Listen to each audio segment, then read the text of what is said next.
వికసిత భారత్ లక్ష్యాన్ని చేరుకోవడంలో యువత పాత్ర కీలకమన్నారు కేంద్ర మంత్రి కిషన్ రెడ్డి.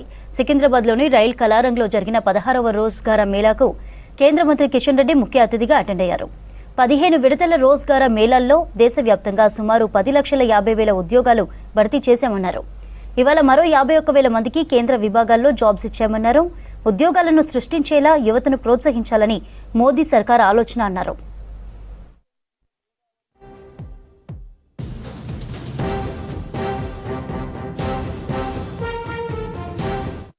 ఎవరైతే ఈరోజు ఉద్యోగ నియామక పత్రాలు పొందుతున్నారో, అదేవిధంగా ఉద్యోగ నియామక పత్రాలు పొందుతున్నటువంటి పేరెంట్స్ అందరికి కూడా హృదయపూర్వకమైనటువంటి శుభాకాంక్షలు.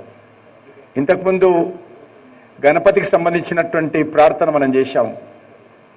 ఆ ప్రార్థన మీకోసం చేశాము. ఈరోజు మీరు అపాయింట్మెంట్ లెటర్స్ తీసుకుంటున్నారు. మీ జీవితాలలో ఏ రకమైనటువంటి ఇబ్బంది లేకుండా, ఏ రకమైనటువంటి విఘ్నాలు లేకుండా వినాయకుడు మీ అందరిని కూడా ఆశీర్వదించాలని ఆ ప్రార్థన చేశాం. ఈరోజు 16th 16వ రోజుగాల మేళా మనం చేస్తా ఉన్నాం. ఇదే హాల్లో అనేక సార్లు మనం చేశాం. మరోసారి మన ప్రియతమ ప్రధానమంత్రి నరేంద్ర మోడీ గారు తీసుకున్నటువంటి నిర్ణయంలో భాగంగా ఈ ఉద్యోగ మేళా కార్యక్రమము నిరంతరంగా ఒక రోజు కోసమో, ఒకరోజు ప్రచారం కోసమో ఈ యొక్క కార్యక్రమం చేయడం లేదు.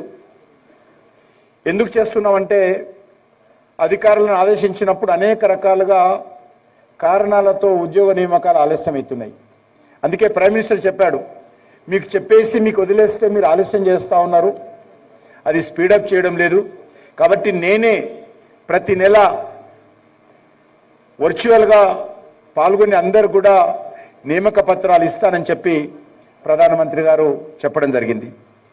అందులో భాగంగానే ఈరోజు ఈ యొక్క కార్యక్రమాన్ని కూడా 17వసారి మనము నిర్వహించుకుంటున్నాము.